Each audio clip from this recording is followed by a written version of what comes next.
अस्सलाम वालेकुम एवरीवन। उम्मीद करती हूँ आप तमाम लोग बिल्कुल खैरियत से होंगे और आप लोगों ने अपने मई की प्लानिंग कर ली होगी। आज का जो मैंने थीम लिया है इस बार मई का, वो है पोलराइड पिक्चर्स का या पोलराइड कैमरास का। और इसका आइडिया मुझे इस तरह से आया कि मैं अपनी कुछ चीज़ें अपनी पुरानी एक अलमारी में से ढूंढ रही थी और कुछ चीज़ें जो है वो ऐसे ही ठीक करते करते और कुछ ढूंढते ढूंढते मुझे अचानक से ये एक कैमरा नज़र आया, जो कि हमारे पास काफ़ी साल पहले होता था और अब तो शायद ये चलता भी नहीं होगा क्योंकि काफ़ी पुराना हो गया है। और ये रील वाला कैमरा था। अब तो रील वाले कैमरा शायद चलते भी नहीं हैं, आई डोंट नो, क्योंकि अब तो DSLR का टाइम है और उसमें मेमोरी कार्ड वगैरह यूज़ होता है। तो लेकिन जब ये मुझे नज़र आया तो मैंने सोचा क्यों ना मैं इस बार जो मई का प्लानर है वो उसको मैं पोलराइड थीम पर बनाऊँ। तो मैंने उसके लिए ये स्केच कर लिया और उसके बाद मैं आज आप लोगों के सामने इसको बना रही हूँ। और इसके साथ साथ मैं आप लोगों को ये कहना चाहूँगी कि मैंने अपना व्हाट्सएप चैनल जो है उसका लिंक डिस्क्रिप्शन में दे दिया है। ये चैनल तो मैंने काफ़ी दिन पहले बना लिया हुआ था, तकरीबन 2-3 महीने हो गए हैं, लेकिन मैं उस पर एक्टिव नहीं थी और इसी वजह से मैंने उसके जो है वो लिंक भी आप लोगों के साथ शेयर नहीं किया था। लेकिन अब मैं इंशाल्लाह उसके ऊपर एक्टिव हो जाऊंगी और इस लिंक जो है वो मैंने शेयर किया है ताकि आप लोग उसको सब्सक्राइब कर लें, उसको फॉलो कर लें। और मैं जो न्यू अपडेट्स हुआ करेंगी कोई भी प्लानर के हवाले से या जो भी मैं जर्नलिंग करती हूँ उसके हवाले से, तो मैं इंशाल्लाह उसके ऊपर दिया करूँगी। उसके अलावा जो मैंने आप लोगों से रमज़ान में कहा था कि मैं 1-2 चीज़ें स्टार्ट करने लगी हूँ, उसकी अपडेट भी मैं उसी में दिया करूँगी। और मैंने चैनल भी इसीलिए जो है वो बनाया था कि मैं क्योंकि मैं एक ग्रुप बनाना चाह रही हूँ व्हाट्सएप का, और 1-2 चीज़ें मैंने स्टार्ट करनी है वो व्हाट्सएप पर ही हो सकती हैं और इस वजह से मैंने वो ग्रुप बनाना है और उसकी अपडेट मैं व्हाट्सएप चैनल पर दिया करूँगी। बेसिकली इसीलिए मैंने वो बनाया था। आप लोग चाहें तो उसको ज्वाइन कर सकते हैं। और इसके बाद मैंने जब ये प्लानर बना रही थी तो पहले मैं इसमें चाह रही थी कि मैं ये जो छोटे से हाइलाइटर हैं मैं इनके साथ पहले कलर करना चाह रही थी। मई में तो मैंने इसमें कलर कर लिया, लेकिन जब मैं इस कैमरा में कलर करने लगी तो ये बिल्कुल भी अच्छा नहीं लग रहा था, वो ठीक तरह से कलर उसमें हो नहीं रहा था। तो फिर जनाब मैंने लिया अपना पुराना मार्कर्स, मैंने वो निकाले और मैंने उन्हीं से कलर कर लिए और फिर ये इससे काफ़ी ज़्यादा बेहतर कलर हो गई इससे। इसके साथ साथ मैं आपको ये कहना चाहूँगी कि आप लोगों के पास भी जो भी कलर हुआ करें, जो भी पेंसिल हो, मार्कर हो, पॉइंटर हो, बॉल पॉइंट हो, कुछ भी हो, आप उसी से बनाना स्टार्ट करें। क्योंकि जो कलर्स हैं वो तो हर घर में मौजूद होते हैं। अगर छोटे बच्चे हैं आपके घर में, अगर नहीं भी हैं तो वो इजीली हर शॉप से मिल जाते हैं। उसके अलावा आप एक ब्लैक कलर का पॉइंटर ले लें या बॉल पॉइंट ले लें और आप उसके साथ इस तरह लाइंस बनाकर और दरमियान में कलर्स कर सकते हैं। इसमें कोई भी ज़रूरत नहीं है कि आप बहुत ज़्यादा हाई किस्म के आप कलर्स लेंगे तो ही आप जर्नलिंग या प्लानर स्टार्ट कर सकते हैं। इवन कि आप सिंपल एक पॉइंटर ले लें, आप पूरा सब कुछ उसी से भी कर सकते हैं, बजाय इसके कि आप उसके अंदर कोई कलर्स वगैरह ऐड करें। ये कलर्स वगैरह तो सिर्फ इसलिए ऐड किए जाते हैं कि वो थोड़ा कलरफुल हो जाता है और जब हम प्लानर इसको इसके अंदर फिल करने लगते हैं तो वो हमें थोड़ा अच्छा लगता है और हमें ज़्यादा मोटिवेशन मिलती है उसको करने के लिए। इसके अलावा इसका कोई ऐसा ख़ास मकसद नहीं होता।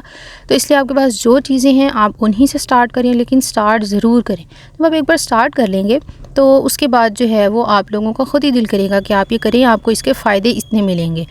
और इसमें ये भी है कि अक्सर औक़ात हम देखते हैं कि जो फ़ेसबुक पे या इंस्टाग्राम पे या यूट्यूब पे हम जो इस तरह की वीडियोस देखते हैं प्लानर्स वगैरह की, वो उन्होंने इतने परफेक्ट बनाए होते हैं, कोई एक लाइन भी इधर से उधर नहीं जा रही होती। तो हम कभी कभी ये भी सोचते हैं कि हमारी तो ड्राइंग इतनी अच्छी नहीं है, अगर हम बनाएंगे तो अच्छा नहीं बनेगा, वो इधर उधर लाइंस ठीक से नहीं लगेंगी या हमारा कोई फूल ठीक से नहीं बनेगा तो वो बुरा लगेगा और हमें इसलिए ये नहीं बनाना चाहिए। ऐसा बिल्कुल भी नहीं है। आपने अक्सर देखा होगा कि मेरी भी जो ये लाइंस वगैरह, जो जिन लोगों ने मेरा न्यूज़लेटर ज्वाइन किया हुआ है, वैसे ये भी बता दूं कि न्यूज़लेटर का लिंक भी जो है वो डिस्क्रिप्शन में है, आप उसको सब्सक्राइब कर सकते हैं। मैं कोई भी प्लानर होता है या जर्नल होता है तो मैं उसकी PDF फाइल आप लोगों के साथ वहाँ पर शेयर करती हूँ। काफ़ी दिन से मैंने प्लानर कोई बनाया नहीं था, जर्नलिंग भी मैंने नहीं की थी, तो इस वजह से मैं नहीं कर उसमें कुछ भी आप लोगों को सेंड किया था। लेकिन जैसे ही मैं कोई बनाती हूँ मैं उसका सेंड करती हूँ। जो लोग सब्सक्राइब कर चुके हैं उनको तो पता है इस बात का कि मैं सेंड करती रहती हूँ। तो उसमें आप लोगों ने देखा होगा कि मेरी लाइंस भी बहुत परफेक्ट नहीं होती। वो मैं इसीलिए नहीं बनाती कि आप लोग जो है इससे मोटिवेट हों, आपको ये इंस्पिरेशन मिले कि ज़रूरी नहीं है कि हमारी हर चीज़ जो है वो पिक्चर परफेक्ट होगी तो हमने करना है, हमें इतनी अच्छी ड्राइंग आती होगी तो हमने करनी है। ऐसा कुछ भी नहीं है।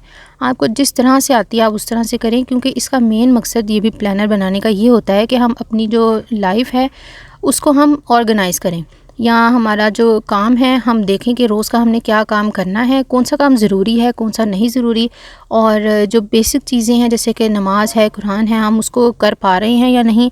और इससे ये भी फ़ायदा होता है कि अगर एक माह आप कोई चीज़ ऐसा नहीं कर पा रहे होते ठीक तरीके से या एक हफ़्ते में, तो आप नेक्स्ट में जब आप फ़ील कर रहे होते हैं तो आप उसको देखते हैं तो आपको याद आता है कि आपने ये चीज़ जो है आप यहाँ पर लैग कर रहे हैं।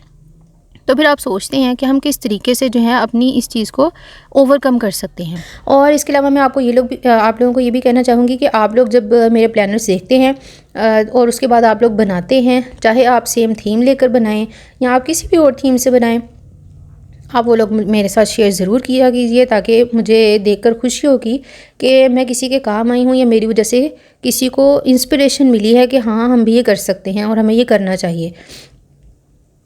तो आप लोग मुझे वो ज़रूर भेजा करें। और उसके अलावा अगर आप लोगों की कोई भी सजेशन है कि मैं नेक्स्ट टाइम जो है वो कौन सा थीम यूज़ करूं, तो आप लोग वो भी मुझे ज़रूर कमेंट सेक्शन में बताया करें। आज मुझे थोड़ा सा फ्लू भी हो रहा है, तो शायद इस वजह से आप लोगों को थोड़ी आवाज़ मेरी चेंज लग रही होगी, तो उसको आप इग्नोर कर दीजिए। तो जनाब इसके साथ ये हमारा हैबिट ट्रैकर भी बन गया है, और ये भी मैंने वही पोलराइड थीम से बनाया है, क्योंकि अगर आपको पता होगा तो आपने देखा होगा कि पोलराइड में से जब पिक्चर्स निकलती हैं तो वो शुरू में ब्लैक होती हैं और उसके बाद जो है वो उसको हम थोड़ा सा हिलाते हैं तो वो उसमें पिक्चर जो हमने ली होती है वो उस तरह से हमें शो होने लग जाती है। और वो इस तरह से ही होता है कि वो पूरी जो पेपर निकलता है उस पर पिक्चर नहीं होती, बल्कि उसके तकरीबन 3/4 पार्ट के ऊपर वो पिक्चर होती है। तो इस तरह से मैंने इनको सारा ये पहले से ड्रॉ कर लिया था और अब मैंने इनके ऊपर जो है वो उनको कलर कर दिया है। इस तरह अगर आप लोगों को लगे कि आप ठीक से नहीं बना पाएंगे तो ये सबसे बेहतरीन तरीका ये होता है कि आप उसको पहले से ड्रॉ करें। तो यहाँ पर पहले मैं ये पोलराइड पिक्चर्स बनाने लगी थी, लेकिन फिर मैंने सोचा कि मूड के हिसाब से उस दिन जो भी मूड होगा उस हिसाब से उस कलर का मैं बनाऊंगी, तो मैंने वो स्पेस छोड़ दी। इसके बाद अब हम नेक्स्ट पेज पर आ जाते हैं। तो यहाँ पर हम छोटा सा स्पेस बनाएंगे ग्रैटिट्यूड के लिए और दुआस के लिए, जो कि बहुत ज़्यादा ज़रूरी है। और हर रोज़ सुबह उठकर जो है हमें देखना चाहिए कि आज हम किस किस चीज़ के लिए अल्लाह ताला के शुक्रगुज़ार हैं। हम रोज़ की कोई सी 4 या 5 चीज़ें अगर हम लिखेंगे तो आप देखें कि इसी से आपकी लाइफ कितनी ज़्यादा चेंज हो जाएगी। हम हर रोज़ लिखेंगे कि आज हम इस चीज़ के लिए शुक्रगुज़ार हैं, इस चीज़ के लिए, तो अक्सर आप देखेंगे जब हम सोच रहे होंगे कि आज हम क्या लिखें, तो हम ऐसी चीज़ें हमारे जहन में आएंगी जो कि हमने कभी उन पर गौर ही नहीं किया होगा कि ये चीज़ जो है इसका भी हमें शुक्र अदा करना चाहिए। लेकिन जब हम लिखना शुरू करेंगे तो फिर आप देखें कि हमारी लाइफ किस तरीके से वो चेंज होती जाएगी।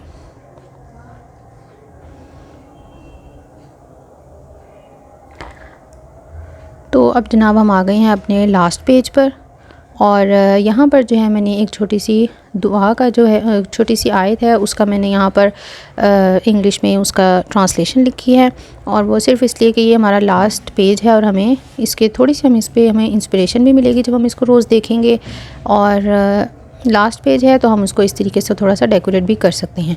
आप चाहें तो आप इसमें कोई और भी अपने हिसाब से चीज़ें, जैसे कि मैं पहले गोल्स वगैरह भी लिखती होती हूँ, इस बार मैंने वो गोल्स नहीं लिखे क्योंकि इस बार मैंने कैलेंडर की स्पेस थोड़ी ज़्यादा छोड़ी है और मैं हर रोज़ का जो भी कोई काम होगा वो मैं उसमें ही लिख लिया करूँगी। मैंने अलग से जो है गोल्स का या इंटेंशंस का वो अलग से मैंने एक पेज नहीं बनाया इस बार। आप चाहें तो आप वो भी ये लास्ट पेज पर उसको ऐड कर सकते हैं, और चाहें तो आप उसी तरीके से कर लें और लास्ट पेज पर इस तरह से कोई आयत लिख लें, या उसको आप खाली भी छोड़ सकते हैं। आप सिर्फ ग्रैटिट्यूड एंड दुआस वाले पेज तक बना लें और उसके बाद लास्ट पेज को है इस तरह छोड़ दें। और जब भी मैं बनाती हूँ हमेशा यही कहती हूँ कि ज़रूरी नहीं है कि जिस तरह से मैं बना रही हूँ आपने सेम वही चीज़ें बनानी हैं, ऐसा नहीं है।